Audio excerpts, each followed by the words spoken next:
Indonesia setiap tahunnya akan memperingati Hari Pahlawan. Ada banyak pahlawan Indonesia yang rela mengorbankan waktu, tenaga, pikiran, serta ilmunya untuk kemerdekaan Indonesia. Termasuk 5 pria gagah yang menjadi wakil Indonesia di delegasi Sidang Dewan Keamanan PBB 1947.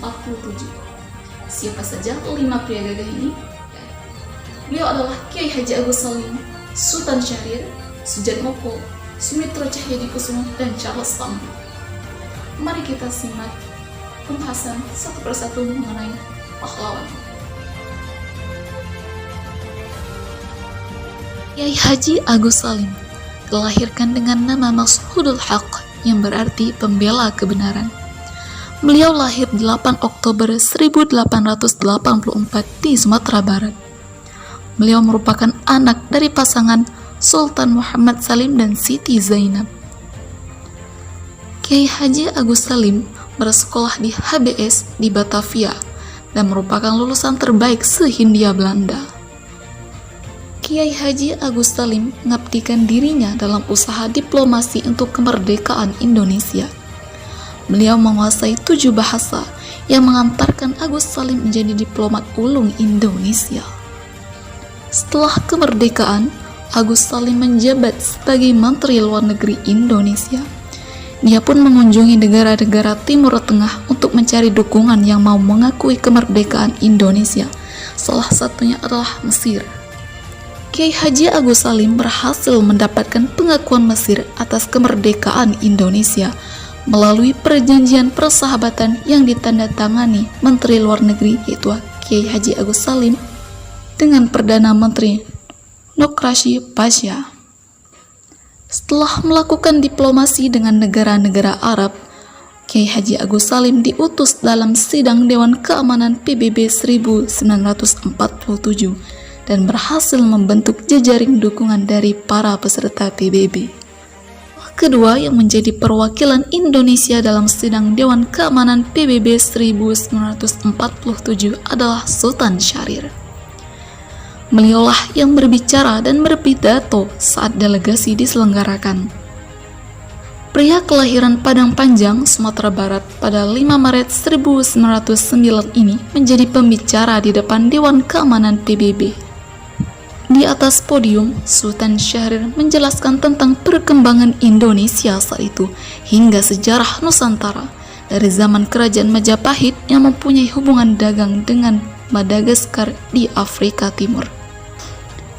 Dalam pidatonya, Sultan Syahrir menyangkal bahwa Indonesia telah melakukan hal ilegal dan justru Belanda melayangkan tuduhan tak terbukti pada Indonesia. Pernyataan Sultan Syahrir pun mampu mengesankan Dewan Keamanan PBB, bahkan mendapatkan pujian dari media Amerika Serikat, salah satunya New York Herald Tribune, yang dikatakan menggemparkan PBB. Tokoh ketiga yang menjadi perwakilan Indonesia dalam Sidang Dewan Keamanan PBB 1947 adalah Soejarno. Soejarno lahir di Sawah Lunto 10 Januari 1922. Beliau merupakan cendekiawan Indonesia yang turut menjadi bagian dalam delegasi Indonesia pada Sidang Dewan Keamanan PBB 1947.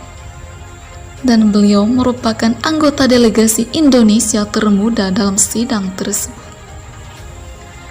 Meskipun Soejarno tidak memiliki gelar akademik formal, beliau pernah menjadi rektor Universitas PBB di Tokyo, Jepang dari tahun 1980 hingga 1987.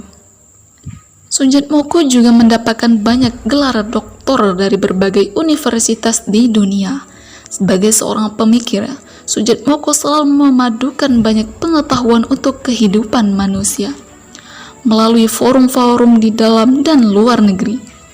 Soejarno mengeluarkan pemikiran-pemikirannya mengenai permasalahan ekonomi, politik, hingga kebudayaan. Tokoh selanjutnya adalah Sumitro Tjahjadikusumo. Sumitro Tjahjadikusumo adalah seorang tokoh besar ekonomi Indonesia. Sumitro mengenyam pendidikannya di Belanda. Sekembalinya ke Indonesia pada awal 1947, Sumitro diangkat menjadi staf Perdana Menteri Sultan Syahrir.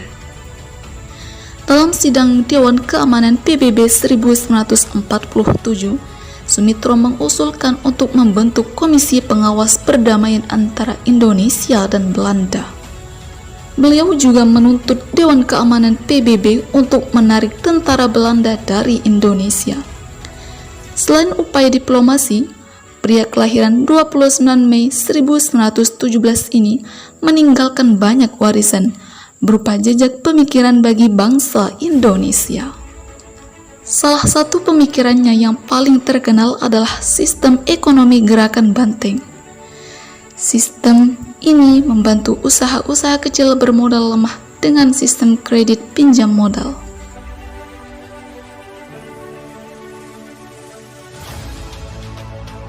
Tokoh yang terakhir adalah Charles Tambo.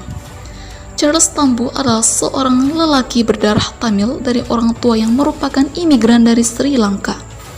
Akan tetapi, ia sangat bersimpati kepada Indonesia dan membantu Indonesia mendapatkan kemerdekaan.